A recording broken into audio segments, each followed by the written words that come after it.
Breaking right now on Morning News Now, celebration and hope across the Middle East as Israel and Hamas agreed to the first phase of a plan to end the war in Gaza.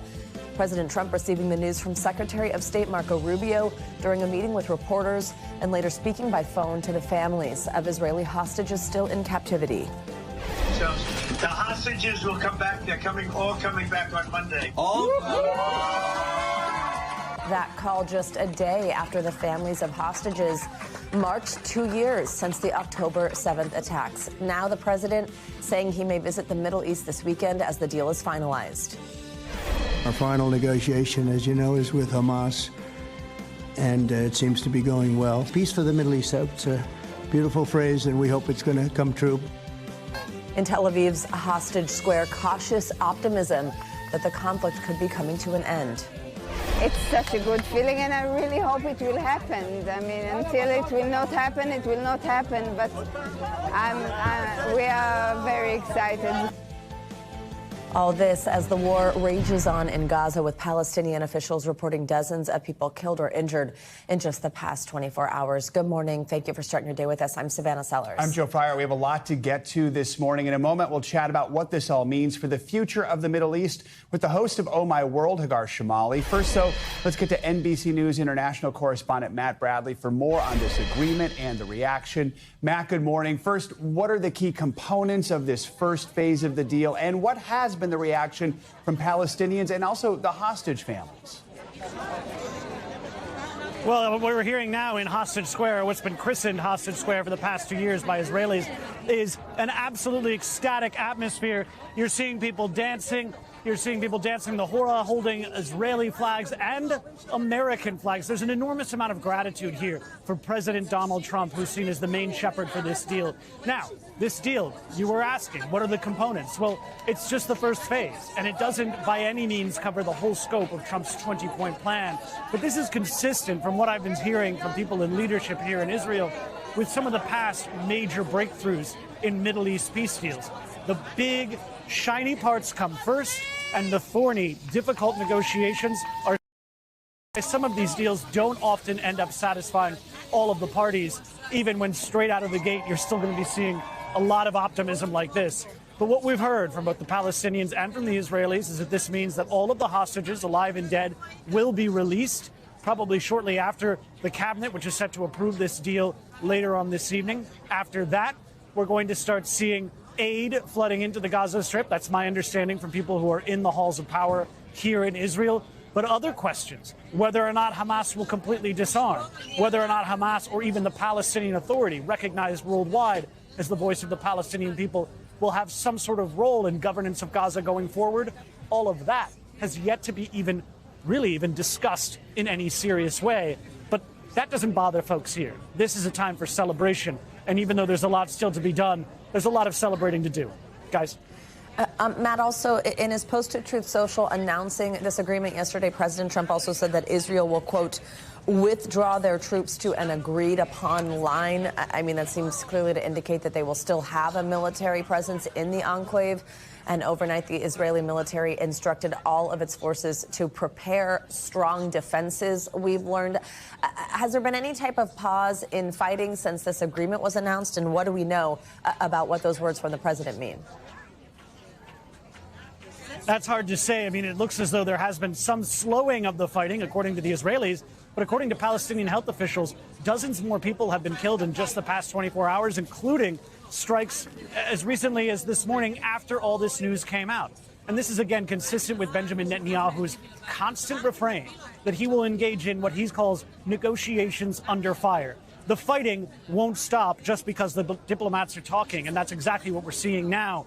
In the past, Israel has launched major bloody offensives right even after agreements have been signed and before they come into place, trying to jockey for favorable positions on the battlefield and finish up what they haven't finished before they're obliged to silence their weapons. So we can expect that the fighting will continue up until the very moment when the hostages are released. Guys. Matt, moments ago, we heard the president tell the families of those hostages Monday. That's the day he expects to see those hostages released.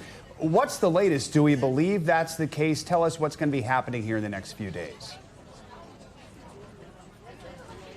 Joe, I wish I had the answers to your questions. They are very good questions, and they're the ones that are on everybody's mind here. When is this going to happen? What's the timeline like? I've been speaking with people who would know, and they don't, because all of this is still a question. It's still a matter of negotiations.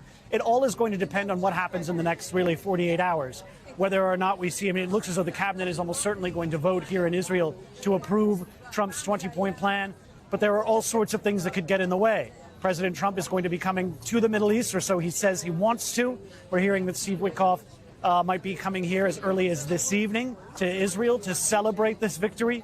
But again, the actual timeline of events, when and where all of this will happen, is unclear. In the past, these hostages have been released under cover of night. I've been told that both parties are hoping to avoid the kind of showmanship and the kind of what the Israelis called very gruesome spectacles of public ceremonies releasing these hostages. That was something that the Israelis took grave exception to when they happened earlier this year. So it looks as though this is still going to be a very, very fast process, but one that hasn't yet been determined.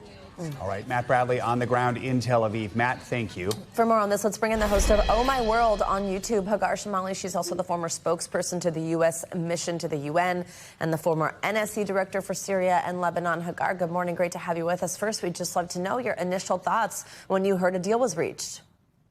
I was so excited. This is a real reason to be overjoyed and have relief and rejoice and really pray for those who are suffering and have suffered. And I've also spoken to many hostage families. I've interviewed many hostage parents. I'm especially excited for them. It's a real moment. And this is a real win for a lot of the parties, including President Trump. Hagar, as we just heard there, Israel has not yet stopped fighting in Gaza. What do you think that tells us about the tensions that still exist in the region? Is that a sign of how fragile or how durable peace will ever be as a possibility there? Sure, these things are always extremely fragile, and they could upend at any moment. And so that's why I'm praying for Monday, basically to get to Monday. But that said, it is not uncommon in wars around the world for sides to continue fighting until there's some kind of final agreement. So while you always want, and President Trump has said, he placed pressure on Israel. He asked Netanyahu, even before they got to this agreement throughout this week when they were in talks in Egypt, and said, please stop the strikes, because it's a measure of good faith, right? And it makes it easier if there's no activity, no aggression or kinetic activity whatsoever. It is not how it typically goes, though. You can look at Russia and Ukraine as an example of that. Anytime they've come close to any kind of deal or anytime there are talks that go on, the fighting always continues until there's this ultimate final deal. And I wish it weren't like that, but that's not uncommon in war. We've been talking a lot, Hagar, also with you about kind of if either side achieved stated goals in the 2 years in this war. And this deal does still leave some things unclear, specifically about the disbanding of Hamas, a goal Israel has repeatedly stated since the war began. We know we're only at the start of this phase one of this plan, but what are the big remaining questions you have as this process unfolds? What happens to that goal? Sure. So the number one actually is really the disarmament of Hamas. So we know that from the initial statement that Hamas put out earlier this week, that they accepted this, they said, yes, but, and as you mentioned, you and I talked about this, but the fact is that question of disarmament is a really big one, right? They need to surrender and they need to lay down their arms. Now, they could actually pretend to accept that and say, okay, you know what, sure, fine, we accept it. And then they're going to try to find ways to continue arming themselves. That would not at all surprise me. That might not necessarily mean that the whole thing unravels, though. What it could mean, for example, is what you see in Lebanon. The Israelis and Lebanese have a ceasefire. Again, it is different because you're dealing with a state actor and the Lebanese government was the partner to that. But when Hezbollah breaks that ceasefire, when they are seen attempting to move weapons in the south, Israel strikes it. But that's all they strike. And so you might see something like that. It could continue a ceasefire with targeted strikes where the ceasefire still technically holds. All right, Hagar, thank you as always for joining us on this important morning. In other news, the Trump administration is stepping up efforts to send National Guard troops to Democratic-led cities despite strong resistance from state officials. Overnight, 500 National Guard troops from both Texas and Illinois arrived in Chicago. The White House says they are there to protect ICE personnel amid ongoing protests over that crackdown on immigration. NBC News senior White House correspondent Gabe Gutierrez joins us now from Washington. Gabe, good morning. So the arrival of these troops comes despite all the legal challenges we're seeing to their presence. What is the mission for these troops right now? Do we know how long they're supposed to be in Chicago?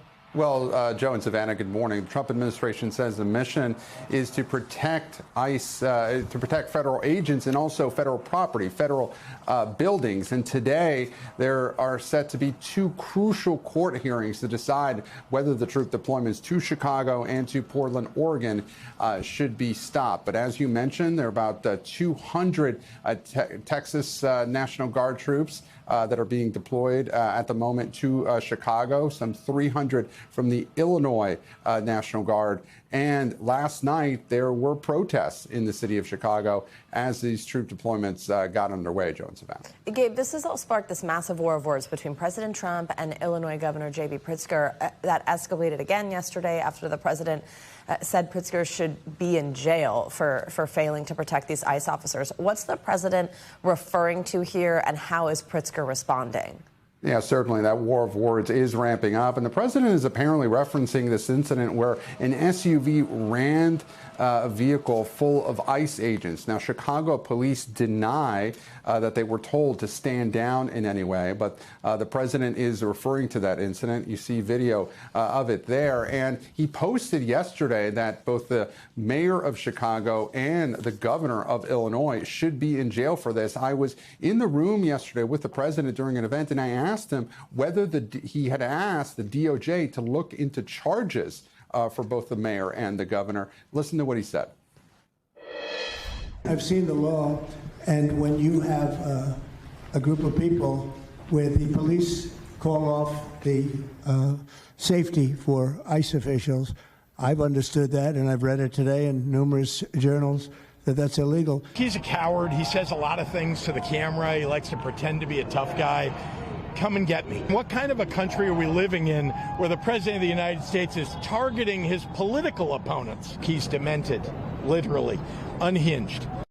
The governor calling the president a coward there. Mayor Brandon Johnson referring to all of this as authoritarianism, Joe and Savannah. And Gabe, amid all this, NBC News understands the Trump administration is seriously considering invoking the Insurrection Act. This is something we've been talking about all week. Explain to us what that would actually mean and what else we're learning from our sources. Well, Joe, that could mean the deployment of active duty troops. And yes, as we've been reporting, White House officials, including the president, have been using that phrase insurrection more and more, especially White House Deputy Chief of Staff Stephen Miller. But as you mentioned, according to 5 people familiar with the talks, White House officials in recent days have been seriously considering the president invoking the Insurrection Act, although no decision is imminent, according to the sources. Joe and Savannah. Gabe Gutierrez. Gabe, thank you. Gabe, what a sunrise going on behind you. Well, right there as that gorgeous fall day starts in D.C., the government still shut down. It's day 9, and there is still no end in sight. Yesterday, a vote to reopen the government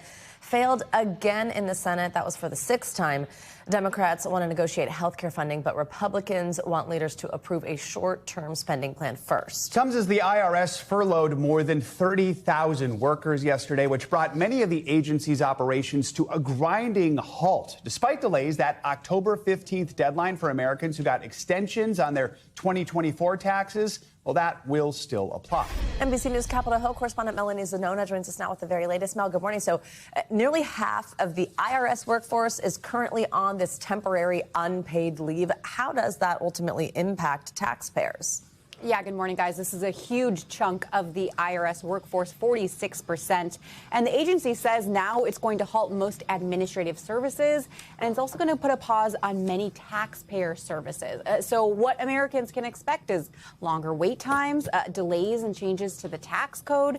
the IRS will not be picking up the phone, and we are going to see some backlogs. Now, as you mentioned, one thing that's not impacted is the tax filing deadline of October 15th if anyone deferred their taxes and got an extension. But no doubt, this is just the latest example of how the government shutdown is really impacting Americans all across the country, not just here in D.C. And Mel, those tensions between Democrat and GOP lawmakers heating up on the Capitol Hill, literally in the halls of the Capitol. We saw two senators from Arizona very clearly clash with House Speaker Mike Johnson outside of his office yesterday. Let's listen to some of that exchange, and we'll talk on the other side. You don't want to be on Epstein discharge. How much? It's totally absurd. You guys are experts at red herrings and distraction. No, there's nothing to do with Epstein. Guys, we got to get the government open and turn the lights on so we can get everybody back here and get the regular session. Stop covering up for the pedophiles. There's not. That's ridiculous. Nobody's covering up for pedophiles. You know. Over questions about why a newly elected Democratic congresswoman from Arizona in the House had not been sworn in yet. In an atmosphere like this, where do things stand with Congress right now after another failed attempt to try and pass the funding bill?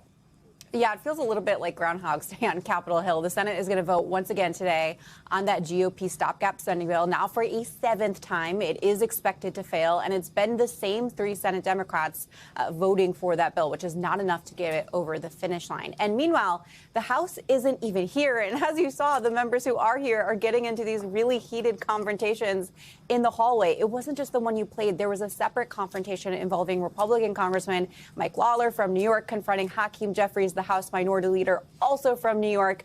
So tensions are just really high right now, and it's not clear what the off-ramp is. But I will say there have been some cracks starting to emerge, at least on the Republican side. Johnson is facing pressure to start bringing members back. They're facing pressure to put some bills on the floor to try to show that they're doing something. But there just isn't a deal right now to end the government shutdown. So, Mel, there's sort of this like cascade effect, and it's like different pieces of the government, different workers are going to really feel this at different times. The next big pressure point here in this battle, October 15th, that's the day that active duty military members are going to miss out on their first paycheck. I understand there's been some talk about a separate standalone bill as some of these, it's almost like just plugging holes. It seems at this point. What do we know about that?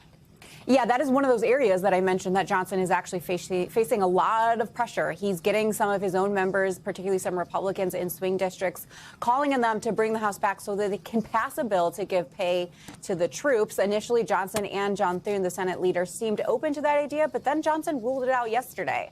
Part of the calculation for Republican leaders is that they want to be able to make the argument that the only solution is to just reopen the government in its entirety. There's also some concern about once you start picking and choosing and exempting certain groups, why don't you do the same for others? So it is a little bit more complicated than it might seem. But President Trump came out yesterday and said he wants to pay the troops, so that could perhaps put some pressure on the leadership to act in the House. But as far as the government shutdown, that just does not seem to be ending anytime soon. All right, Mel, thank you very much. For many Democratic lawmakers and one notable Republican, the potential explosion of health care costs is the primary issue in this shutdown battle.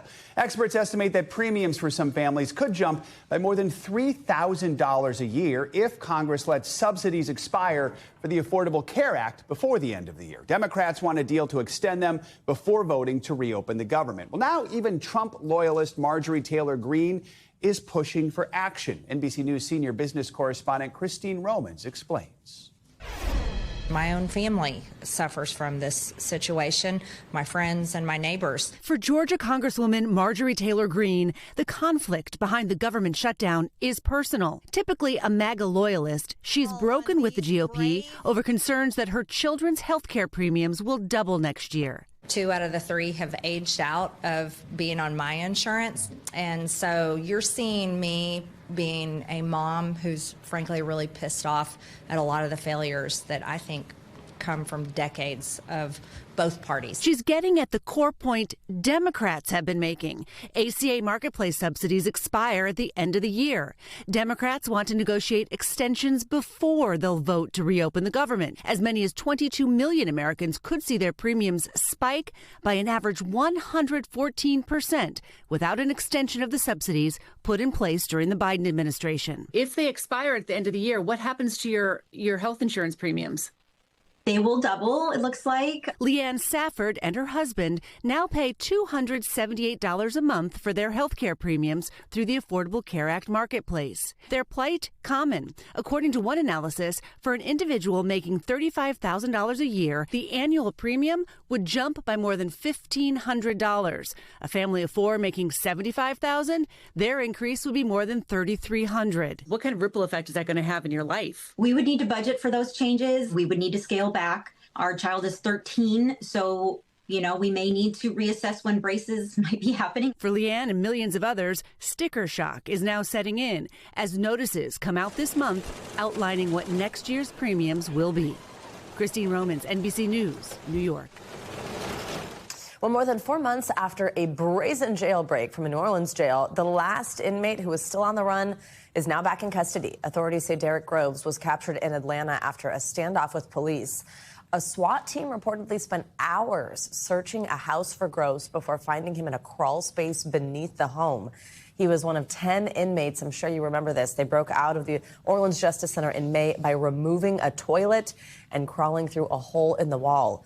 Investigators say since that escape, more than a dozen people, including a jail maintenance worker and Groves' girlfriend, have been arrested for helping with the plan.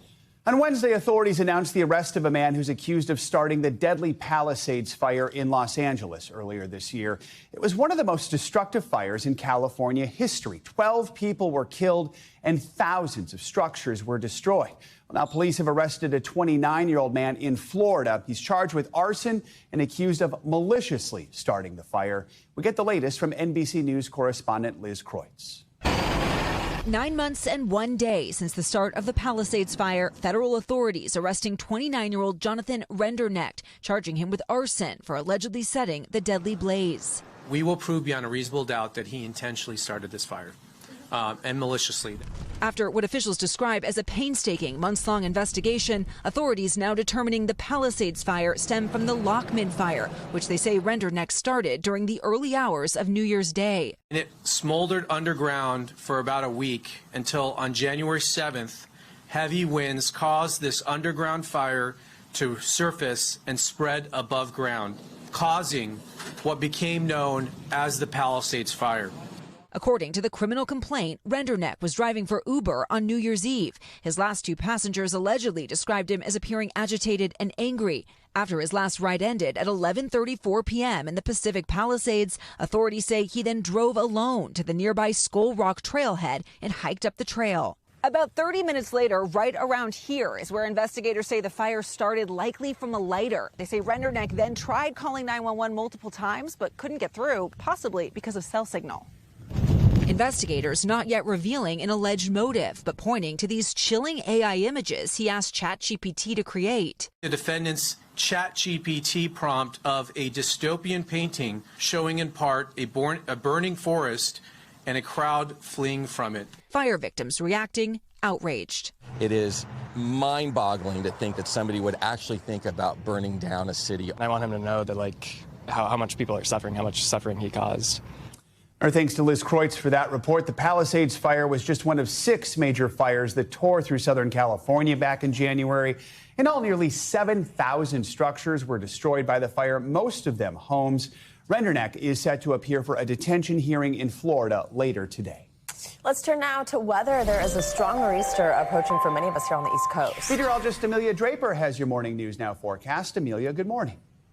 Good morning, Joe and Savannah. Yeah, not ideal conditions this weekend along the eastern seaboard. So here's a look at future weather on Saturday. Rain becomes heavy as this storm forms near the Carolinas and winds begin to pick up along the southeast coast. Then we head on into Sunday and this storm slowly advances toward the north, sending rain, some moderate to heavy rain into the mid-Atlantic with strong onshore winds. This could also lead to some coastal flooding. And we continue to track showers on Monday for Indigenous Peoples Day.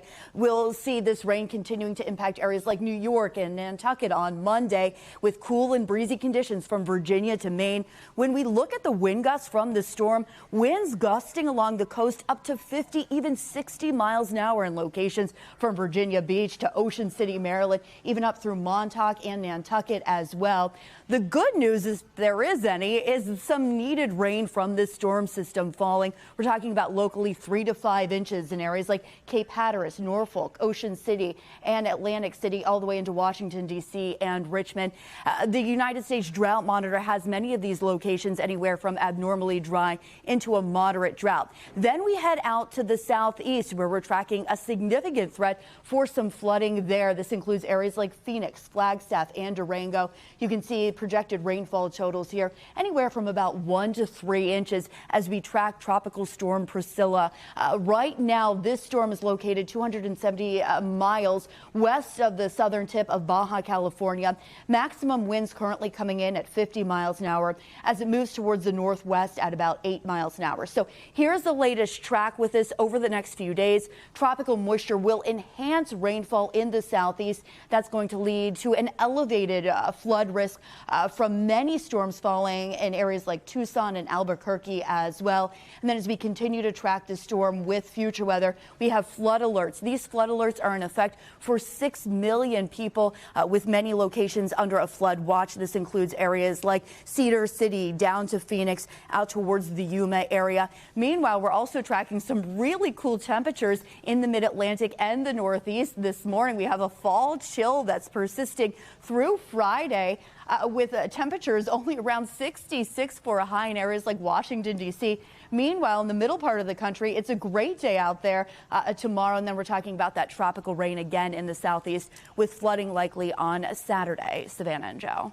All right, Amelia, thank you so much. Much more to come here on Morning News Now. Later this hour, going for gold. Prices for the precious metal now at an all-time high as investors navigate this uncertain economy. We're going to dig into the trend.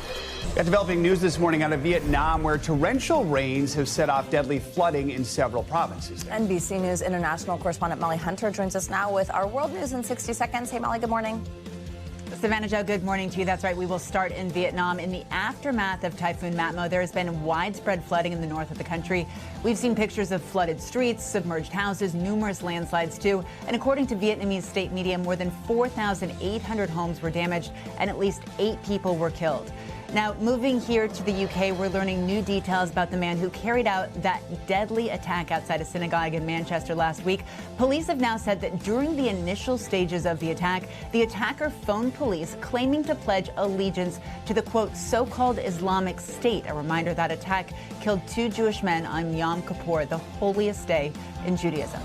And finally, as someone who frequents international bars wherever the news may take me, I am thrilled to bring you this. A UK restaurant group ranks the world's best 50 bars every year, and this year's top slot goes to Hong Kong's Bar Leone. It's an Italian spot, and the Roman owner said he wants it to feel like my grandmother's living room. Definitely a reason to go to Hong Kong. I'm sure we can find a headline. Guys. There you go. I love that list, too. We've gone to a few of those bars whenever we're in a country and we see it's there, and it's always a great experience. So fun. Love it. To Hong Kong we go. Thanks, Molly. Coming up on Morning News Now, fallout at a California fertility clinic. You're helping families achieve their dream of having a child. It's a special process, and I want to protect women and have them be informed because I wasn't. Several egg donors calling out one doctor after they said they were promised thousands of dollars but did not get paid. What an investigation uncovered. And you snooze, you win. The new research that shows just how much a good night's sleep impacts our health. Morning News Now will be right back. Welcome back. Young women are speaking out about a popular fertility clinic doctor in California who they say fails to pay for egg donations after these women were promised thousands of dollars. NBC Bay Area investigative reporter Hilda Gutierrez has this story. My name is Dr. Danielle Lane, and I am a fertility expert. Dr. Danielle Lane is prolific on social media with more than 100,000 followers. Her website boasts that her fertility institute based in San Francisco provides some of the highest outcomes and fertility rates available to patients. And we always need more eggs. Her videos on social media promising big money to young women for donations. You're telling me you don't think your eggs are worth $10,000? That's 5 months' rent. That's a trip to the Maldives. Enticed, Kaylin Becker became an egg donor 3 years ago after someone close to her faced infertility. They ask you about your GPA, if you have any special talents, your health history. all sorts of stuff to see if you qualify for being an egg donor. Her third donation with Dr. Lane, the 21-year-old student says she signed an agreement promising a $6,000 payment within 90 days of her post-donation follow-up visit. But 8 months later, after she last donated, she was still waiting. I'm struggling to get in contact with Dr. Lane. And when I do get in contact with her, it's just her saying, we'll pay you later. We spoke to a dozen women on and off camera who found themselves in similar situations, several saying they were paid only after threatening legal action. There is always an excuse. Eggvice, an agency that referred donors to Dr. Lane, says they has cut ties with her because of her track record. She always has something to say, somebody else to blame about compensation or payments. Our investigation found that in recent years, Dr. Lane has been sued at least 10 times for non-payment or breach of contract, and not just by her patients, but also a former employee, vendors, and even her landlord, who, according to a complaint, is actively trying to evict her for months of unpaid rent. In court filings, Lane denied most of the accusations against her. Dr. Lane did not respond to our multiple attempts to reach her, but we found at least 6 judgments against Dr. Lane and 3 settlements with no admission of guilt. Yes, I get to take care of patients. Dr. Lane, still on social media, is now also listed as a medical consultant with a clinic called Conception Fertility. Egg donation is supposed to be something that's super fulfilling. Caitlin says after months of waiting and multiple demand letters, only after NBC News contacted Dr. Lane's office did she receive the payment she was owed. You're helping families achieve their dream of having a child. It's a special process, and I want to protect women and have them be informed because I wasn't. Hilda Gutierrez, NBC News, San Francisco. New research is revealing just how important sleep is for our health. A study was conducted by researchers from Concordia University. It found that how well you sleep over time can influence key aspects of both your physical and your mental well-being. Yeah, researchers also identified 5 distinct sleep profiles. They link our sleep patterns to our health, lifestyle, cognition, even how different regions of your brain connect to one another. Joining us now for more on this is board-certified sleep specialist Dr. Carol Ash. Dr. Ash, good to have you waking up early to be with us this morning. Yes. Let's start with the findings. Talk more about these 5 distinct sleep patterns and how they affect both our mental and physical health. Well, you know, Joe and Savannah, it's really kind of exciting to see this study. It points to each one of these profiles will tell you a little bit about what sleep problem you're having and how it's impacting you by your biology and you psychologically. So the first one is a person who might have poor sleep. That's somebody who's having difficulty falling asleep and maintaining sleep, and they're going to have difficulty with anxiety and depression. The next one is sleep resilience. They don't have problems with their sleep per se, but they're individuals who have more negative emotions. Then those people who use sleep aids, we found, were more likely to report that they're sociable and likable and less rejection, but they didn't really they had difficulty perceiving others' emotions. And then there's sleep duration, those that are short sleepers, and that certainly can affect you. And you'll find those people are more highly aggressive. And the people who then have sleep disruption from a medical condition like pain or breathing, and they will have more difficulty with anxiety and aggression. So it really points to, in medicine, we look at those preventative things to help us get to well-being, such as getting a mammogram, a colonoscopy, but those aren't really prevention. Those are early disease detection. And this is taking us in a direction of not looking for insomnia and sleep disordered breathing, but actually saying, how does your brain function at night and during the day? And maybe we need to go in a different direction in terms of our thinking to get people to well-being. So it's kind of exciting. Ooh, I love hearing that you're excited about it. Doctor, so a lot of times research on this kind of stuff focuses on specific problems, but this actually looks at this big picture that's like our biological, psychological, environmental factors, how all of that can impact sleep. Why is that important, and what can we take away from that? Well, for my own patients, Savannah, it'll help me to change the way I actually ask them about their symptoms and how not only are they sleeping at night, but how do they feel during the day? And then being able to put them into these different buckets in time will allow us to really tailor our sleep interventions so that it's specific for you. And again, I can't stress enough, getting ahead of just looking for that disease. So tell me, how should a person's sleep profile, once they figure that out, change how then doctors approach some of these challenges? Well, when we have a patient who comes in with insomnia, per se, we'll go through this cognitive behavioral therapy, and many doctors will even use sedative hypnotics, right? And so, in fact, we're saying if you're having sleep problems at night, we need to be a bit more thoughtful, right? And maybe figure out what category are you actually in. Again, tailor those interventions for you.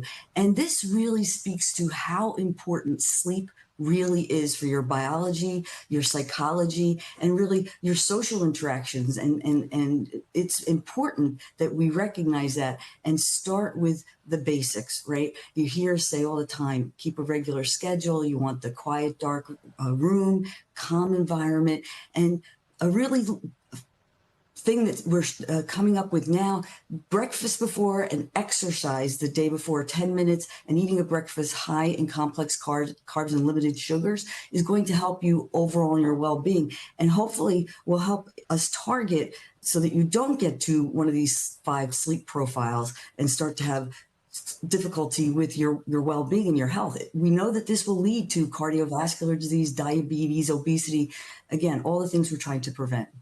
Very good. Personality. You don't need a personality transplant. You can just change your sleep schedule. That's really fascinating. Dr. Carol Ash, always good to have you with us. Thanks for your excitement. All right, coming up, what an investigation by the Washington Post found about how TikTok keeps you scrolling. When we come back, what the data shows about the algorithm that keeps users on the app for hours. Stay with us. This is Morning News Now. Welcome back. If you've ever wondered how TikTok selects the content that keeps you scrolling for hours, a special investigation by the Washington Post may give you some answers. A third of U.S. adults use TikTok, according to the Pew Research Center. The Post used data from more than 800 of its TikTok followers to examine how they consume content and what the platform's algorithm was sending them. And the data revealed that some of TikTok's most active users spend close to, get this, 10 hours a day on the app. That's too much. Yeah. Internal TikTok documents, which were made publicly available during a lawsuit, showed it only takes 260 videos, or roughly 35 minutes, to form a habit on the app. Ooh, yikes. For more on this, let's bring in Caitlin Gilbert. She's a data reporter for the Washington Post. Caitlin, good morning. Thanks so much for joining us. Walk us through why the Washington Post decided to conduct this survey with some of its readers and how it worked. Morning, Savannah and Joe. So last year, we partnered with our TikTok audience to essentially share their data with us, in part because TikTok is famously very personalized, very fragmented. What I see on TikTok is not what someone else would see on TikTok. And the only way to really understand what the user experience looks like is to use real user data. And so luckily, more than 800 folks in the US did just that. It was a really incredible data collection effort. And so we were able to look at a few different metrics over a 5-month period last year, namely how much time users spent on the app every day, how often they open the app every day, as well as how quickly people would swipe to the next video. Just really, really rich data to look at. You talk about incredible. You found some users tripled and quadrupled their TikTok daily watch time over the course of your analysis. What else did the survey reveal about their behavior over time? Yeah, that's right. So we looked, like I said, those 3 metrics, and we saw that users that started off more casual, so spending, about a half hour a day on the app, ended up on average doubling that time by the end of the 5 months. And like you said, some of them tripled and quadrupled their watch time, which is really remarkable to see. The vast majority of those users increased their watch time by the end of those 5 months. On the other end of the spectrum, some people started off already spending many hours on the app every day. We call them power users, and they continue to spend 4+ hours on the app every day, sometimes 6, 7, 8, 9, 10 hours a day on the app. They would be opening the app 20 times per day, typically. The casual users and the power users also were swiping much faster through the videos, suggesting both of these groups were using the app more compulsively. Wow. I've actually gotten the chance to interview an ex-programmer at TikTok, so I learned a little bit about the technicality of how the algorithm works. And I know you spoke to several experts in your reporting. What do they think it is about TikTok that gets people spending so long on the platform? Because it is more than a lot of other platforms. Yeah, that's right. So obviously there are other short form video platforms, but TikTok research has shown is much easier and effortless to use, in part because of how it's designed. And so experts sort of told us that the simplicity of that scroll is really, really key to actually keeping folks there. You don't know what you're going to see next. It's a little bit like a slot machine, right? So if you've seen one great video, you're hooked, right? And you want to swipe until you get to see another interesting video. We should note, responding to your investigation, a TikTok spokesperson said, "We empower people with tools to shape their experience, with choices to tailor their For You feed, decide screen time, save recipes, outfits, travel plans, playlists, and other things they want to try in their daily life." Real quick here, do we have an idea of how the app's algorithm could change once it's controlled by U.S. investors? So we don't know exactly. From our my colleagues' reporting has shown that the algorithm will stay with ByteDance's control, but will be duplicated and retrained on U.S. data. So our understanding is that those core mechanisms are likely to stay the same, that are powering the same design, the same algorithm.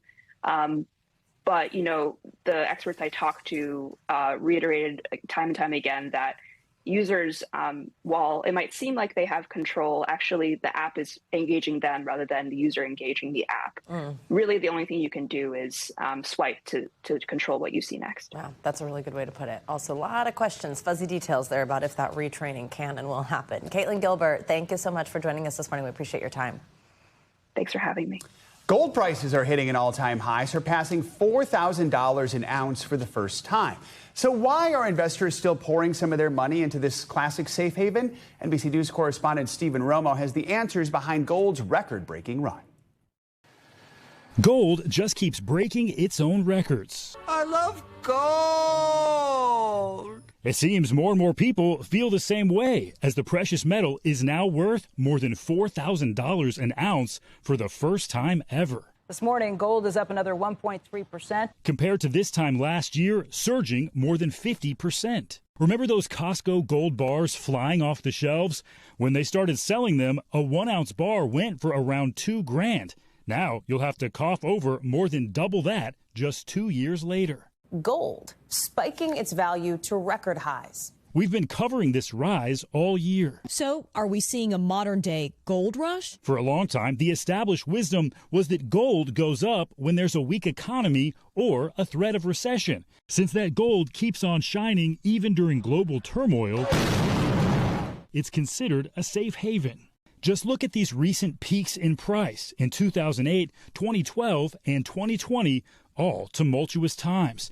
But now the U.S. stock market is also booming. The stock market at record highs is a reflection of the optimism around AI stocks and the future build-out of the AI infrastructure. But gold being at a record high is a reflection about people's concerns about the economy. It all points to a gap between Wall Street and Main Street. Consumer confidence historically weak. The ongoing government shutdown and the global trade war adding to investor anxieties. Tariffs cause uncertainty and inflation, and we have both right now, which is one reason why you see the dollar continuing to lose value. Dropping 11% since the start of the year, the steepest drop in decades. Since gold is a global asset, when the dollar gets weaker, the relative price of gold goes up, which is good for anyone with gold in the vault, like the U.S. government. I went out to Kentucky earlier this year when unfounded conspiracy theories were swirling around that gold stored at Fort Knox. We're actually going to Fort Knox to see if the gold is there, because maybe somebody stole the gold. That trip hasn't happened, and there's no evidence anybody has stolen it. The U.S. Mint says there's more than 147 million ounces of gold stored at Fort Knox, more than half of what's on the government's books. Officially, it's not valued at $4,000 an ounce by law. But if it was, all the gold the government holds would be worth more than $1 trillion today. Whether you have a stockpile of bars or just some jewelry in the drawer, as long as gold keeps shimmering, America's love affair with it not likely to lose its luster. Stephen Romo, NBC News. Well, in other financial headlines, the Trump administration is clearing the air on tariffs and drug prices. CNBC's Frank Holland joins us with the details and some other money news. Frank, good morning. Good morning to both of you. The Trump administration is not planning to impose tariffs on generic drugs. Generics account for about 90% of drugs prescribed to Americans and are largely sourced from outside the U.S. The Wall Street Journal says the decision is a departure from a campaign pledge by the president and follows internal debate over the potential price increases or shortages that could be caused by tariffs. Ferrari scaling back its EV plans. The luxury automaker telling investors today about 20% of its lineup will be fully electric by 2030. That's down from the 40% the company forecast just a few years ago. That change comes as Ferrari gave a glimpse of its first all-electric model, the Electrica, which is expected to debut next year. Google will now use AI to help you try on shoes while you're sitting right there on your couch. When you browse through items on Google, you can hit the Try It On button to see how sneakers, sandals, or high heels may look on you. You won't need to upload any pics of your feet for the feature to work, just a full-length photo, and Google's AI will transform whatever you're currently wearing. Back over to you. All right, but will it get the fit right and all those things? Now you still got to figure that out on your own. All right. It's interesting though. Virtual try-on. Yeah, very. Yeah, Thank you. Thanks, Frank. Coming Thanks, up, guys. the sounds of tradition ringing once again at one of the country's oldest churches.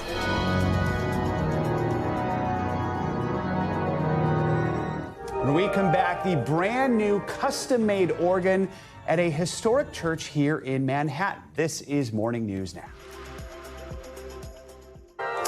Well, New York City is full of hidden treasures waiting to be discovered or sometimes rediscovered. Now, the sound of organ music is once again filling a historic church here in Manhattan. This brand new custom-made organ features 8,000 pipes. It's now playing music in a church, well, it's older than our nation itself. Reporter Gus Rosendale from our station here in New York has the story.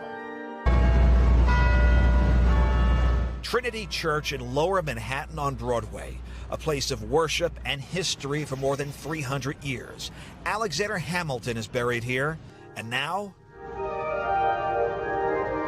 new music is shaking these noteworthy rafters. This is such a historic place. This has been a congregation for over 300 years in the same place. This building has been here for about 180 years.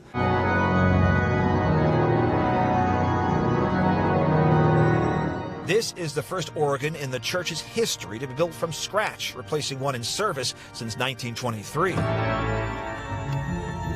Every key, every pipe, every note reverberating in a space that predates the founding of the nation.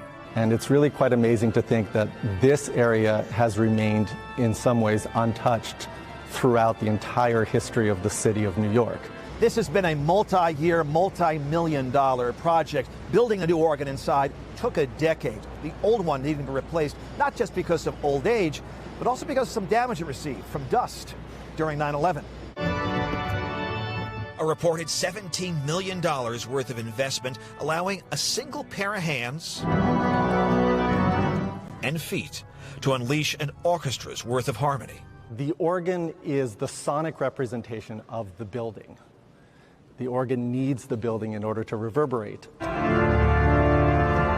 More than 8,000 pipes, some more than 30 feet tall.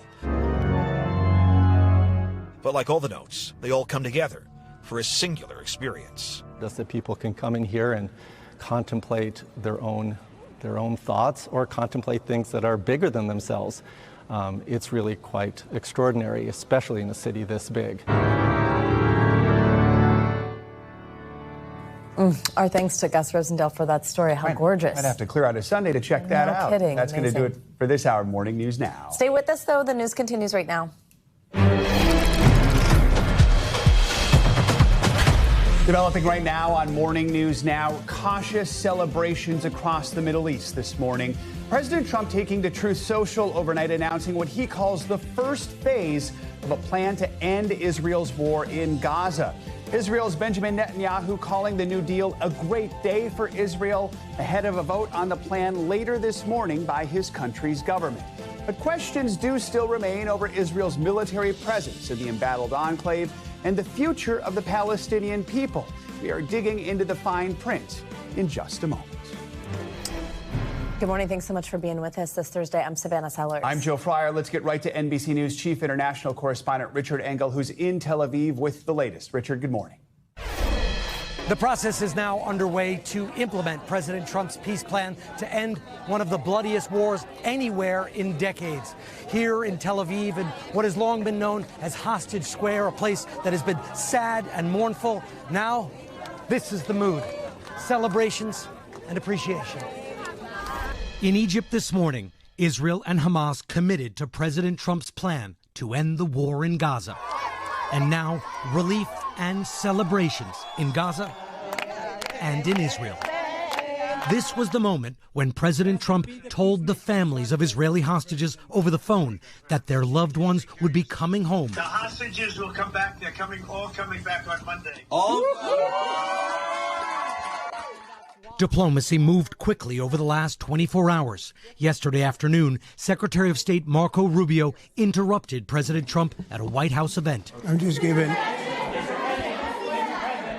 just given a note by the Secretary of State saying that we're very close to a deal in the Middle East, and they're going to need me pretty quickly. The note said Trump needed to approve a post so he could be the first to announce that the deal was reached. Under the deal, Hamas must release all the hostages it's still holding, 20 believed to be still alive, and the remains of 28 more. Israeli troops agree to pull back from Gaza in stages and free hundreds of Palestinian prisoners. Aid and reconstruction materials flood into Gaza, and Hamas leaves power for good. The toll of this war has been shocking since it began on October 7th, 2 years ago, when Hamas terrorists stormed into Israel, murdering more than 1,200 people and taking 251 hostages, including babies. Israel responded by flattening Gaza, displacing the population, driving many to starvation, and killing more than 67,000, according to local health officials. Israeli officials said the military campaign was the only way to pressure Hamas, while Israeli hostages and their families waited in agony.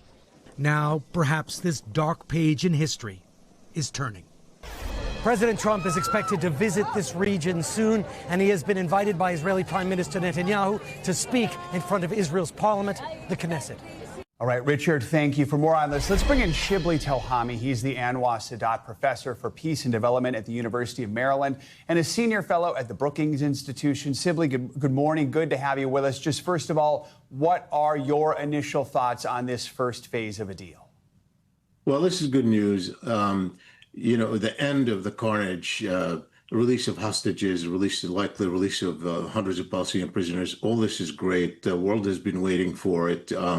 Much of the world has been seeing what's happening as genocide, and they want an end to it. And certainly Israeli hostages and their families have suffered for 2 years.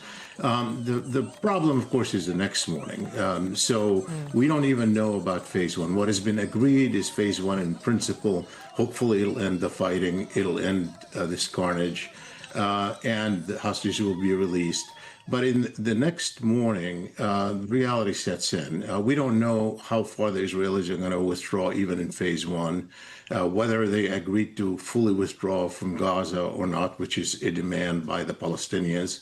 And then regardless of what happens and who ends up controlling, depending on the phases, hopefully phase one does not become the last phase of what has been agreed. What we, will wake up to the reality of Gaza is obliterated. Over 90% of the houses and structures have been destroyed. You have over 10% of the population dead and wounded. You have no resources. The infrastructure has been destroyed, schools, hospitals. So what happens next? And that is really going to be the biggest question. And not just in terms of rebuilding, but also the governance of Gaza, right? I mean, realistically, who is positioned to govern Gaza when troops withdraw? What future do you see here? Well, this is exactly right. I mean, who even wants to govern Gaza? I mean, the reality of it, Hamas has said it doesn't want to govern Gaza necessarily. They actually prefer probably not to, because who's going to give the money to that would be required to build it? So I think my problem is that this doesn't seem to be part of a conception of a fuller peace, which is the morning before October 7, 2023, it was already a horrific situation. Gaza was under occupation. It is being called an open-air prison. The West Bank, don't forget the West Bank, a lot of horrific stuff going on. Even after the release of the hostages and the prisoners that are going to be released, there are likely to remain in Israeli captivity about 10,000 prisoners, including 3,500 held without charges, and including over 400 children. The question is, who's going to invest the energy and the time and the political capital to move it forward without an end game? And the end game the Palestinians want is independence and freedom. Palestinian state, which has been the demand of all the Arab states and increasingly all of the international community, except for the U.S., even Western Europe. So unless you have a pathway to independence, not going back to pre-October 7, 2023, there is so much to worry about. You mentioned Palestinian statehood. We saw at the UN General Assembly a few weeks ago, several countries recognized Palestinian statehood, largely a symbolic gesture. What will it take for that to become a reality in the future? Well, the reality of it is the United States is the key here. I mean, no, as long as the U.S. wields the veto, because a state cannot be fully admitted without Security Council approval, and the U.S. has opposed that. And honestly, the only obstacle to the establishment of Palestinian state or acceptance of it internationally is the United States. So unless the U.S. changes its position, which is improbable in any foreseeable future, I think there wouldn't be a Palestinian state. And even if there is that and acceptance, again, when you look at the reality of an obliterated Gaza Strip and all the resources that will be required, it's going to require a lot more than just admittance, full admittance to the United Nations. Professor Telhami, appreciate your time and your analysis this morning. Thank you so much. My pleasure. Well, this morning, nearly half of IRS workers are starting an indefinite furlough as the government remains shut down with no end in sight. Tensions are heating up as Democrat and GOP lawmakers struggle to find common ground. It comes after the Senate failed to pass a funding bill yesterday. That was after 5 previous attempts. So NBC News Capitol Hill correspondent Ryan Noble is joining us now with the latest details here. Hey, Ryan, good morning.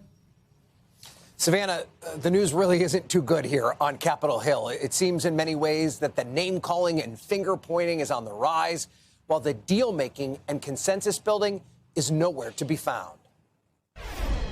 Day 9 of the federal government shutdown and the frustration building. You could easily sign on to You're this. embarrassing yourself right now. Instead of negotiating behind closed doors, lawmakers are interrupting each other in the hallways. Reopen the government so we get back to work. I mean, but this just keeps on moving. With heated public confrontations. You don't want to hear what I have to say. Oh, I'm listening. So why don't you just keep your mouth shut? All this while the impact spread all over the country.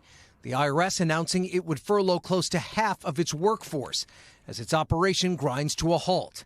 It's a double whammy for IRS employee Sterling Price, who's also a veteran and relies on the VA for health care. He's worried any small emergency could put him in a dire financial situation. When I was filling up with gas earlier today, I'm just watching the ticker go up on it. And as it's going up, I'm thinking, OK, well, that is just gone. The problems are also mounting in the skies. At Washington's Reagan National Airport, the FAA is delaying flights because of air traffic controller shortages. Meanwhile, on Capitol Hill, another vote in the Senate to open government failed. And Republicans won't entertain talks on health care until Democrats agree to a short-term spending plan. They're trying to lie to the American people. They're trying to play politics with government funding, and real Americans are being harmed. But Democrats, even moderate ones like Alyssa Slotkin of Michigan, remain united that health care negotiations need to begin now. Why do you think moderate Democrats like you have held firm and have insisted that these negotiations need to start? What am I supposed to say when someone calls me crying that they're not going to be able to afford their health insurance, that I'm just going to roll over and not negotiate? So the next pressure point that we're looking forward to is October 15th. That's when military members are set to miss out on their first paycheck. There is a bit of talk on Capitol Hill about passing a sidecar piece of legislation that would ensure just military members get their paychecks. But even that, Savannah, has not seen any real progress at all. All right, Ryan, thank you. President Trump is stepping up efforts to send the National Guard to Democratic-led cities. Overnight, about 500 troops arrived in Chicago. All that's leading to an escalation in threats and tensions between the president and Illinois Governor J.B. Pritzker. NBC News Chief White House correspondent Peter Alexander joins us now with the latest. Peter, good morning. Hi, Joe. Good morning. Texas National Guard soldiers are now in place in the Chicago area to protect ICE buildings and law enforcement officers there.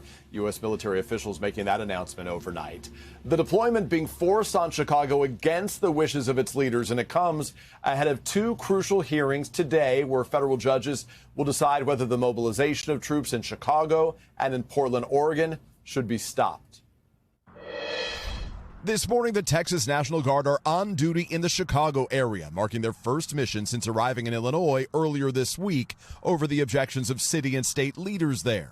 I can't believe I have to say troop movements in a city in the United States, but that is what we're talking about. With demonstrations protesting the federal deployment, local officials say the presence of those forces is only inflaming tensions. But President Trump argues National Guard troops in Chicago and Portland, Oregon are critical to protect federal agents and property.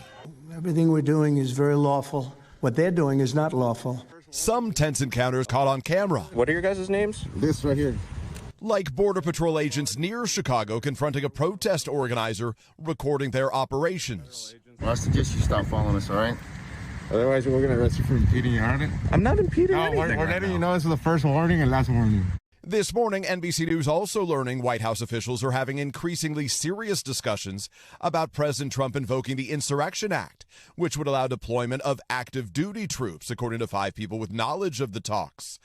The president also ratcheting up his threats against Illinois' Democratic Governor J.B. Pritzker. Guy's a loser. Posting Pritzker and the Chicago mayor should be in jail for failing to protect ICE officers. President Trump apparently referring to this recent attack when an SUV rammed a vehicle full of ICE agents. When you have a group of people where the police call off the safety for ICE officials, I've understood that, and I've read it today in numerous journals, that that's illegal. Chicago police deny their officers were told to stand down. And Pritzker is defiantly responding to the president's threat of arrest. Look, he's a coward. He says a lot of things to the camera. He likes to pretend to be a tough guy. Come and get me. Pending the legal challenges, National Guard troops could move into Portland, Oregon within days. And in Memphis, Tennessee, the police chief there says troops could be deployed in his city by the end of this week, potentially marking 5 deployments of National Guard troops in major American cities, all of them led by Democrats, in just 4 months. Joe? All right, Peter, thank you. Let's keep this conversation going with Elizabeth Goitein. She's a senior director for the Liberty and National Security Program at the Brennan Center for Justice. Elizabeth, good morning. Thanks so much for joining us. So we want to dig in on something we just heard there in Peter's report. This is this concept of the Insurrection Act. NBC News learning that the Trump administration is seriously considering invoking that. We've been talking a lot about it, but we just want you to remind us, help us understand what this means and what kind of powers it gives the president. Sure. The Insurrection Act is a law that dates all the way back from 1792 in its original form that allows the president to deploy active duty armed forces or to federalize the National Guard and deploy them to quell civil unrest or execute the law in a crisis. It is generally considered to be the primary exception to the Posse Comitatus Act, which is the law that normally prohibits federal armed forces from engaging in domestic law enforcement. And of course, the Posse Comitatus Act, that prohibition, is a critical protection for democracy and individual liberty. So the Insurrection Act is intended to be used only in the most extreme circumstances. And in fact, historically in this country, it's been used quite sparingly, really only in situations where either state and local law enforcement were completely overwhelmed by mass violence and the state asked for help, or situations in which the state itself was obstructing federal law, as we saw during the civil rights era. So given what we've seen so far in places like Chicago and Portland, in your mind, is it clear conditions have been met for the president to invoke the Insurrection Act now? I would say the opposite. We have not seen the kind of violence that truly overwhelmed state and local law enforcement. I'll give you an example. The last time the Insurrection Act was invoked was in 1992 during the riot that erupted in Los Angeles after the jury acquittal of police for beating Rodney King. There were 63 deaths.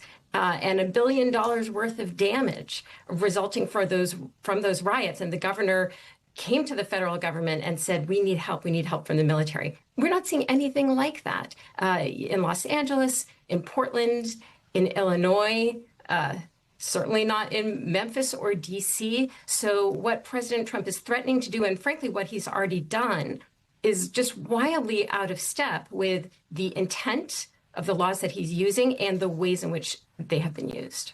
Elizabeth, your colleague at the Brennan Center for Justice, his name's Joseph Nunn, he wrote a piece earlier this year that actually specifically calls out, and you've been touching on this, the fact that the act is dangerously vague. He called it in urgent need of reform.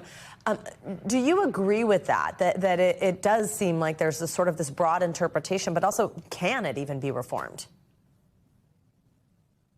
Well, it certainly can be reformed, and there are proposals that are pending on the Hill right now to reform the law. They should be passed. The law is dangerously overbroad in its text. It hasn't been amended since the 1870s, and so the language is quite archaic and vague and broad.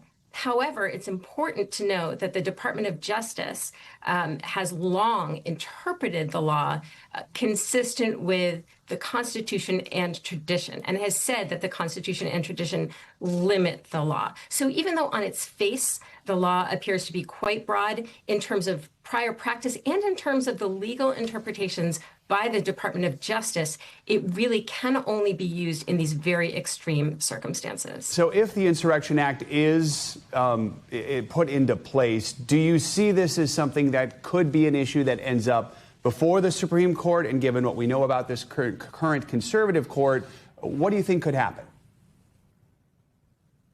Absolutely. I think it would presumably end up before the Supreme Court if the president really pressed, invoked it and continued to keep it in place. And I think at that point, we would see this tension between sort of the language of the law and the way it's been interpreted in light of the Constitution and in light of tradition and principles. And I certainly would not want to speculate about what the results would be from the Supreme Court. Certainly, we have seen the court uphold actions by the Trump administration that appeared to be contrary to the law and that were unprecedented.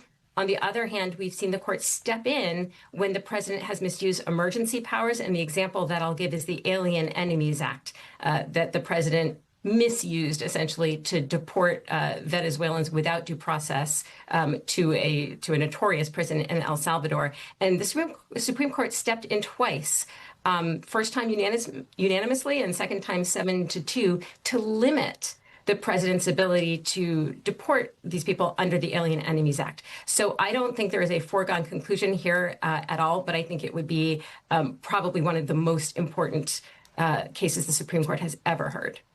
All right, Elizabeth Goitein, thank you very much. 9 months after the deadly Palisades fire destroyed thousands of homes in Los Angeles, authorities say they've arrested a 29-year-old man for allegedly starting it. The suspect, who once lived in the community, was taken into custody in Florida.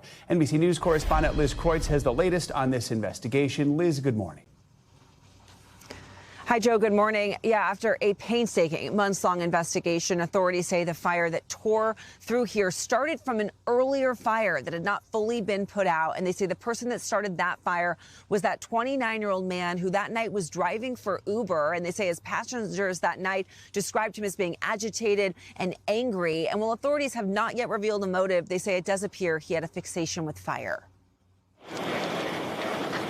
This morning, investigators tracing the massive destruction of the Palisades fire back to this man. We are announcing the arrest of 29-year-old Jonathan Rinderknecht, blaming his recklessness for starting the blaze that would become one of the most devastating in Los Angeles history.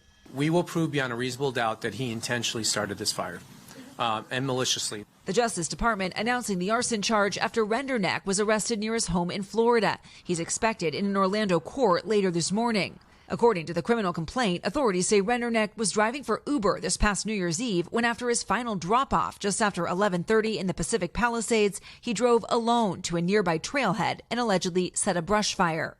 This is the trail where the fire started. You can see it looks right over the Pacific Palisades. Investigators say the fire was ignited from an open flame, likely from a lighter. Officials say Rinderknecht repeatedly tried to call 911 but couldn't get through from the remote area. While that fire was initially believed to be put out, investigators have now determined it reignited days later. It smoldered underground for about a week. Authorities have not revealed a motive, but did disclose chilling evidence they say shows Renderneck may have had a fire fixation and created these AI images. The allegations in the affidavit are supported by digital evidence, including the defendant's ChatGPT prompt of a dystopian painting showing in part a burning forest and a crowd fleeing from it. In the Palisades, where so much was lost, shock and anger. People have been displaced. They will be displaced for the next decade. And I want him to know that, how much people are suffering, how much suffering he caused. And Renderneck did appear in court yesterday as well. He did not enter a plea then. His attorney has also not commented. Just hours after officials announced his release, the LA Fire Department also his arrest. The LA Fire Department released an internal report that lays out just how difficult the firefight was that day. They went into 100 different challenges that firefighters face, including lack of resources and communication issues. Joe. All right, Liz, thank you. Well, there's much more to come on this hour of Morning News Now, including why your health insurance might start getting a little pricier come 2026. First, after the break, Dolly Parton breaking her silence and personally giving us an update on her health in the face of some pretty concerning rumors online. That's next. Now let's get a check on your Morning News Now weather. Meteorologist Amelia Draper has an early sneak peek at what's in store for this weekend. Amelia, good morning. Good morning, Joe and Savannah. Well, this weekend, not the best weather along the eastern seaboard as we track a nor'easter, okay? So talking about Saturday, what you can expect. Rain is going to become heavy as this storm forms near the Carolinas. Winds also are going to pick up along the southeast coast. Then we head on into Sunday as this storm advances toward the north.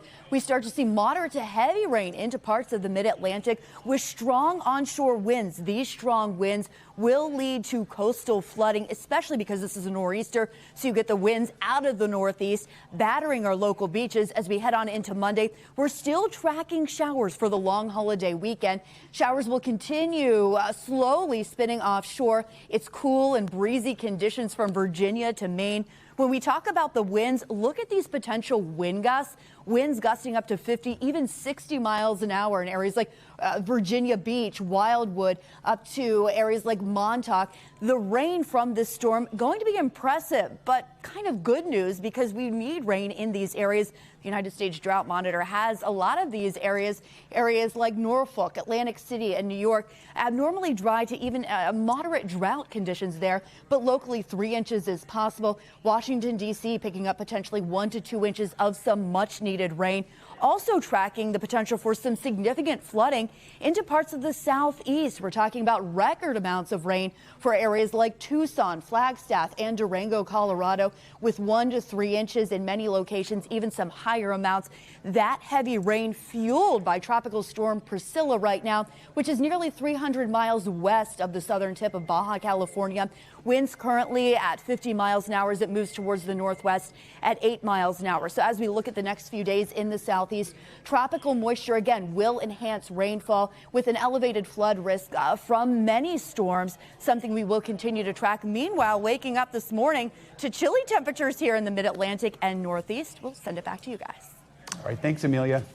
Well, Russia is renewing a warning to the U.S. as President Trump considers selling Tomahawk missiles to Ukraine. NBC News international correspondent Molly Hunter joins us now with our world news in 60 seconds. Molly, good morning. Joe, Savannah, I'll do my best. 60 seconds starts now, and Savannah's right. Russia has ramped up its scare campaign. Harsh words of warning if the U.S. sells Tomahawk cruise missiles to Ukraine. A senior Russian lawmaker has said it will shoot down Tomahawk missiles and bomb the launch sites and retaliate against the U.S. too in ways that will hurt. On Monday, President Trump said he wanted to know what to do with them before sending Tomahawks over.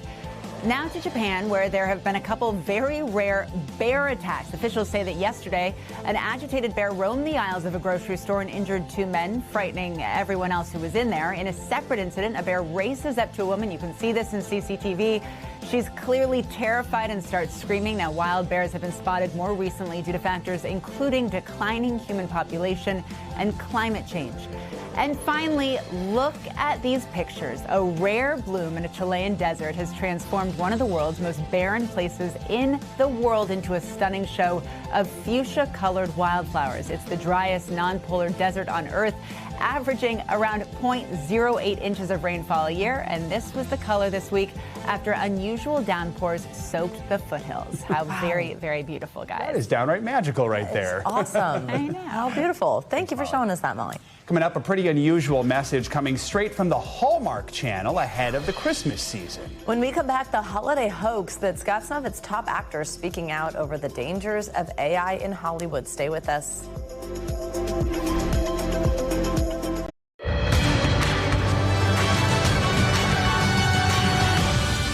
Back now with a closer look at what's making news in the world of politics this morning, starting with a Senate vote on the Trump administration's lethal strikes in the Caribbean Sea. We have NBC News Capitol Hill correspondent Melanie Zanona in Washington with us with the latest. Hey, Mel, good morning.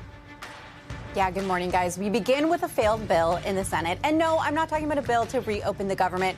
The Senate also voted yesterday on a measure to block the Trump administration's lethal strikes against alleged Venezuelan drug smugglers. The U.S. military has struck at least 4 boats in the Caribbean Sea over the past few months, killing 21 people. The administration says it is targeting narco-terrorists from notorious drug gangs in Venezuela. Trump has notified Congress that the United States is now in an armed conflict with these alleged traffickers. But Democrats say he needs congressional approval to act.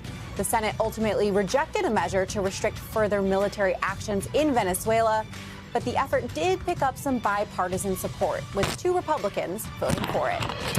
Next, another January 6th related purge at the FBI.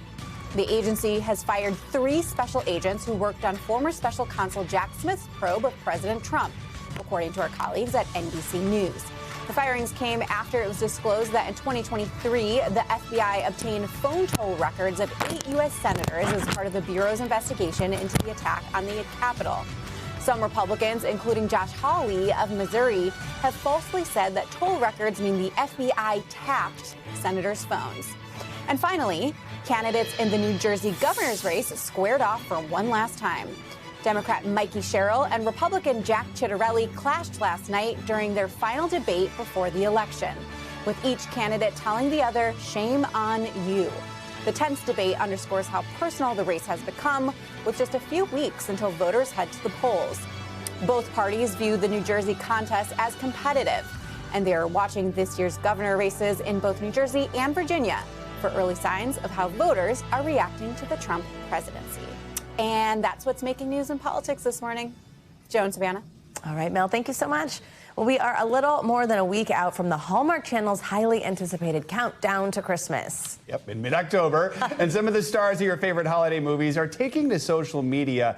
They're warning fans about a rise in scams impersonating them. It's the latest in a wave of growing concerns about artificial intelligence and its impact on Hollywood. NBC News correspondent Emily Ikeda is here with our holiday message. Emily, good morning. Yeah, apparently 'tis the season for some pretty sophisticated scams. Criminals are manipulating social media accounts and images of celebrities like Taylor Swift and Oprah to convince their fans to buy fake products or donate money to made-up charities. And some industry experts are warning these kinds of deepfakes can be even more common around the holidays. Ahead of the holiday season, Let's make some Christmas magic! Here we go.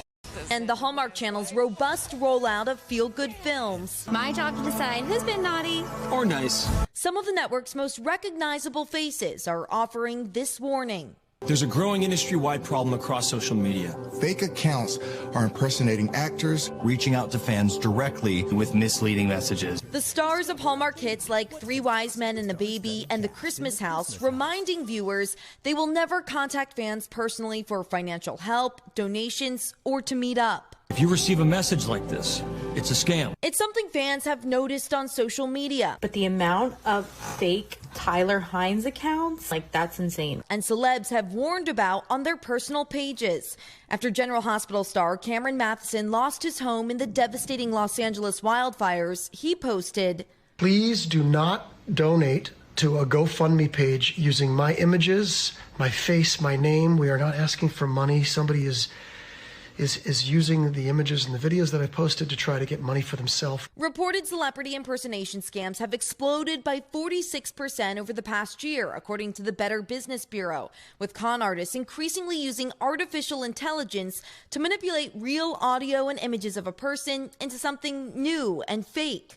Brad Pitt, Jamie Lee Curtis, Gisele Bündchen have all been the targets of deepfakes this year. The digital defense startup company Lodi works with celebrities like country star Lainey Wilson to take down fake content and accounts like these. And how has the landscape changed in recent years with the continued advancement of artificial intelligence? So with AI, you can create a higher fidelity celebrity. So if I'm pretending to be you with AI, I can make tools that sound and look just like you. It's helped these scammers tell a more complete story around, are you actually talking to this celebrity? So NBC News has reached out to Lainey Wilson and Cameron Matheson's team for comment. Meanwhile, experts say don't assume a photo or video is trustworthy because, as you saw, scammers can easily manipulate those images. Double check if the account in question is verified. And you can also trace the legitimacy of charities through websites like Charity Navigator. You know, that company I spoke with, the digital defense startup, says that for some celebrity individuals, they are taking down tens of thousands of fake accounts and false content a year. So it's just rampant. That's a full-time job right there. Yeah, absolutely. Yeah, for a single person. Exactly. Absolutely. Really be careful the things that you're clicking on and reading. Thank you so much, Em. Thanks, guys. Coming up, some of the hottest gifts for the holidays. Why not? Let's stick on Christmas. It probably won't be found on Amazon or the shelves of your average department store. And when we come back, we're going to take you inside a treasure trove of tough-to-nab products that's giving way to a rise in resale sites for shoppers looking to that rare find this season. This is Morning News Day. We're back now with a look ahead to 2026 when insurers predict the cost of health insurance will rise for most Americans. According to a survey conducted by consulting firm Mercer, over half of large employers say they're likely to shift more health costs to their workers. That could mean higher premiums, deductibles, even prescription drug costs. For more on this, we're joined now by our friend, Investopedia editor-in-chief Caleb Silver. You hear that noise, you know that Caleb's here.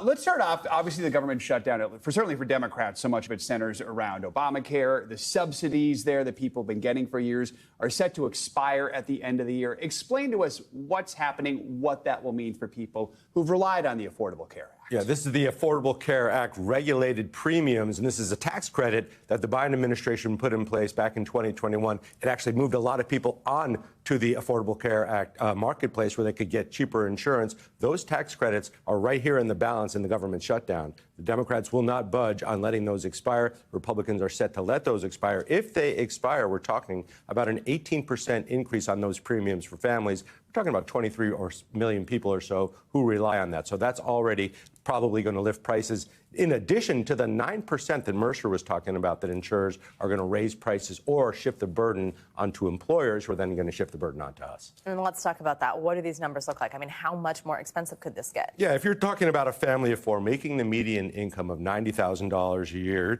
you're looking at about $178 to $180 a month in addition, or another $2,000 a year. So that's a lot of money, $3,000 a year for some folks, depending on your income. So these numbers go up. And for a family of four on that median income, that's a couple of trips to the grocery store. This could be very painful for a lot of people. Yeah. We have to consider the fact that 165 million Americans are on these employer-sponsored programs. So knowing that the prices could go up so much, are there things we can do to plan ahead to try to offset the costs? Yeah, so if you're healthy and relatively young, you should be thinking about higher deductible plans so you're not paying more on a monthly basis. If something should happen, you'll have to deal with those costs. But think about the higher deductible plan. Move more money if you can into these health savings accounts because there's a great tax benefit for doing that, and sometimes those come in handy towards the end of the year. You need an emergency root canal or something else, but that money grows in there tax-free, and it's a tax-free contribution. And then you got a comparison shop for your drugs right now because we know drug prices are continuing to rise. There are places you can get cheaper drugs if you buy it in bulk, if you buy it by mail. So you got to think about all of those options and then think about what are the best insurance options for you and your family. Is it going to be the marketplace now, or do you need a private insurer? A lot to think about for families. Coming up November 1st, that's open enrollment. So these decisions are coming to a head. All right, Caleb, thanks so much. Appreciate it. All right, now it might only be October, but the holiday shopping season is already heating up. If you're looking for those in-demand gifts, from hot toys to designer outfits and must-have electronics, we've got a great way to find them. NBC News Chief Consumer Investigative Correspondent, News Now anchor Vicki Wynn has more. Vicki, good morning. Hey there, we want to make sure you get exactly what you want for the holidays, but when you combine high-demand merch and online shopping, you also create the perfect conditions for scammers. So we went to a place not far from here where one marketplace is screening thousands of the trendiest items to make sure they're real and that you're getting what you pay for. Here's a look at how it's all done. Inside this secret warehouse in New Jersey is a treasure trove of the hottest gifts for the holidays. From sneakers, fashions, and accessories to gaming equipment and toys, even super rare Labubus. All available on StockX, a resale site for merch nearly impossible to find in stores. A lot of the product that your kids, your friends probably want are not the products that are sitting on retail shelves in abundance. They want something that is unique. CEO Greg Schwartz says StockX is a global marketplace connecting sellers with buyers looking for hard-to-find products. We have hundreds of thousands of items in our catalog. If a buyer comes in and places a bid or buys it, you would then get a shipping label that you can print, send it to one of our facilities, and we'll verify it and ship it right out to the buyer. Counterfeiting and fraud has become a multi-billion-dollar industry. How are you trying to stay a step ahead and fight the fraud? It's exactly that. It's the constant push to stay a step ahead because it's evolving. Other popular resale sites like The Real Real, GOAT, and eBay say they rigorously screen products for authenticity. StockX gave us an exclusive behind-the-scenes look at how they do it. I've got the fake, you've got the real one? Yes. Whether it be the box, whether it be the type of stitching they use, there's always something that doesn't exactly match up. Anthony, Tay, and Andrew are among the company's 300 verification experts trained to weed out fakes by inspecting every detail, from the packaging on this Labubu. We want to look at the box itself. We have that very iconic, the Monsters logo. Yeah, there's space between Spacing, the right? M and the O. The M and the Exactly. O don't overlap. Exactly. So that means it's fake. It's fake. To the stitching and care tag on this Denim Tears hoodie. I'm going to pay attention to the wash care instructions. So these are very consistent, very clean. These are way too bolded if you look at the two. Yes, very different. And the material of the tag is different as well. Yeah, the material is completely different. To sniff out fakes, Anthony even smells these Air Jordans. You should get that leathery smell. If it smells anything too chemically, too strong, that's a red flag. You can smell the difference. I can smell the difference. They've also invested in new scanners that literally see inside a product's construction. Their tech Andy showed us the difference between a real Travis Scott sneaker versus a fake. The inauthentic one, you can see that the air unit's a lot smaller, it's a lot more flat. So the real shoe has this whole air pocket in the heel. Yes. But the dupe, much smaller, not as well made, and this isn't something you could see with the naked eye. No. Schwartz says they verify tens of thousands of products every day, but it's not foolproof. This summer, StockX settled a lawsuit after Nike sued them for selling counterfeit sneakers. What should customers take from that? Look, if a customer has an issue ever, we have a buyer promise. We stand behind every single product that's sold on this platform. If you have a concern or an issue, you can send it back to us. We'll make it right. A lot of our viewers are moms that are going to be shopping for their families for the holidays. What is your message to someone who's never heard of StockX before? My message is come check it out. For the hottest gift, the items that are most trending at any given time, that's what we're known for. Some of that's above retail, some of that's priced below retail. There's great value there. And if you are planning to buy from a resale site, especially if it is a hot item, make sure you go to a legitimate marketplace. You also want to check the site's authenticity guarantee. It should allow you to return items if you think they're counterfeit or defective. Back to you. All right, Vicki, thank you so much. More money news now. The happiest place on earth is about to get a little pricier. And it's already so expensive. CNBC's Frank Collin joins us with some tough news for Disney fans and other Wall Street headlines. Hey, Frank, good morning. Hey, good morning to both of you. I hate to be the bearer of bad news. However, Disney's raising prices on some theme park tickets during the Thanksgiving and Christmas holidays. Starting next year, prices for one-day tickets to Disney World, they're going to exceed the current top price point of $199. Disney says 5 of the 7 ticket tiers at Disneyland will also see hikes of 3% or less. However, the lowest price ticket will remain unchanged at $104. Netflix is making its video games available to play on TVs for the first time. That includes titles like Boggle Party and Lego Party. It's a party theme.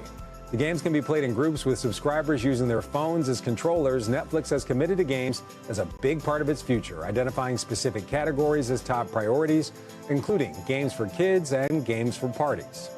And you'll soon have a chance to bid on some happy little trees. Dozens of paintings by Bob Ross are being auctioned off next month to help raise money to help public television after funding cuts by the federal government. Ross, of course, was a popular personality on PBS in the 80s and the 90s with his show, The Joy of Painting. The 30 paintings up for sale have an estimated value of $850,000 to $1.4 million. I used to watch that show. It was a great show. He's just so calm and so patient painting the whole time. That's why people love it. I've actually been to the place where they have all the photos, or all the pictures. They're just literally in boxes in a warehouse, a lot of them just sitting there. So this is a great way to help out and make use of those. Wow. Yeah, absolutely. So many great PBS members. I've been to the studio where Mr. Rogers used to tape. I went to college in Pittsburgh. That's where he taped. And at least then, it was just the same. It was really amazing to see it. It is so cool. I think that's the most excited I've ever seen you, Frank. I was just describing that. I used to love the show as a kid. So sweet. Thank you. All right, coming up, we are a quarter of the way through the 21st century. So why not take a look back at some hit songs that really sang to us over the years? When Morning News Now returns, we're digging into Rolling Stone's list of the 250 greatest songs of the 21st century so far. And the artist taking the top spot might surprise you. Stay with us. That's next. We're about a quarter of the way through the 21st century, and a big new list is ranking the best tracks, the best music, the best songs of the last 25 years. Rolling Stone just unveiled its list of the 250 greatest songs of the 21st century so far. The list aims to select the best music across many genres, including pop, rock, and hip-hop, whether you originally listened to these tracks on a CD, an iPod, streaming platforms, or, of course, even vinyl. Joining us now with more on this list is Rolling Stone's reviews editor, John Dolan. John, good morning. It is great to have you here with us. We are going to talk through some of the top songs in just a moment. But first, we just have to ask, maybe we want to ask why you would enter into a beef like this, because I'm sure so many people have opinions, but how you do this, because music is so subjective. What factors are you considering? Yeah, exactly. And especially this quarter century, it's been a time of constant change, constant innovation. I think we start off with about a year ago. We have a big, diverse staff, and we all sat down. We all made lists. We all put them in a big document and just kind of go over them and go, what songs seem like they still have that spark? What songs seem like they're still innovative? What songs seem like we still want to hear them after all these years? And we ended up with songs from every genre, like you said, country, rap, reggaeton, indie rock, songs from around the globe, Colombia, Korea, Paris, Mexico. And I think what we really ended up with was a list, I think, that tells the story of this kind of constant innovation. Like you say, like at the beginning of the century, we were listening to CDs. We were getting our cues from the radio, MTV. That's completely changed. It hasn't been the case for years. And this constant sort of forward motion is something we really wanted to kind of articulate with this list. All right, well, let's not wait any longer. We want to get into this. We don't have time for all 250 songs here, but we do want to walk through the top three with you one at a time. Let's start with number 3. It's Beyonce's hit, Crazy in Love. Obviously, Beyonce's had so many hits in the last 25 years. Why this one? What made it stand out? Well, if it's her first solo single, I think it's the beginning of her story. And it's one of those songs that's an absolute banger. It was then, it still is. It's two artists, her and Jay-Z, at the absolute top of their game. Probably the two of the great artists of the century. They're all over the list at the sort of peak of their creativity and their power. And it's just a song, the minute you hear those horns, the minute you hear that beat, you're like, oh yeah, this one. And it never gets old. Let's talk number 2, Maps by the Yeah Yeah Yeahs. 2003, that's when it debuted. Why this one? That's another one where the Yeah Yeah Yeahs were a Lower East Side, New York indie rock band. They were, kind of with the same kind of scene that had the Strokes and TV on the Radio and bands like that, who were also on the list. They were a arty, kind of jagged, angular noise band who ended up with this beautiful ballad that didn't really change their sound. It just gave it this romantic quality.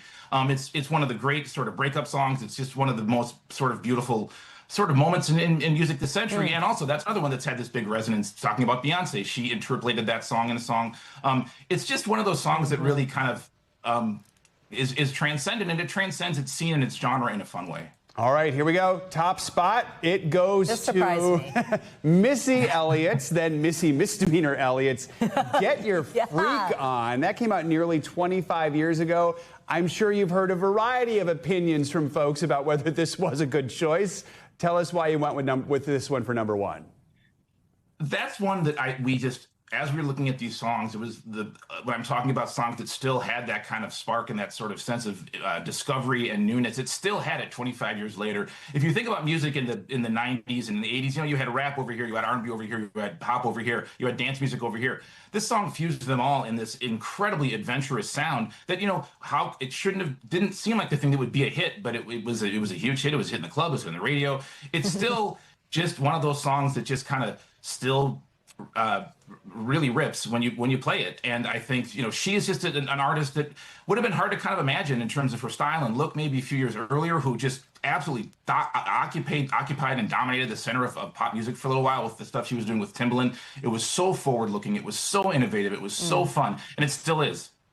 John, we're pretty much out of time. I'm going to pull up a graphic, though, of the top 10. I do just want to say thank you for Taylor Swift's All Too Well being at least in the top 5. It's great. You can't deny it. It should have been the 10-minute version, because you can't deny that is 10 minutes everybody can listen to. John, thank you so much for joining us this morning. How cool is this? Thank you. We appreciate it. Thank you. That's going to do it for this hour of Morning News Now. Stay with us, though. The news continues right now. We thank you for watching, and remember, stay updated on breaking news and top stories on the NBC News app or watch live on our YouTube channel.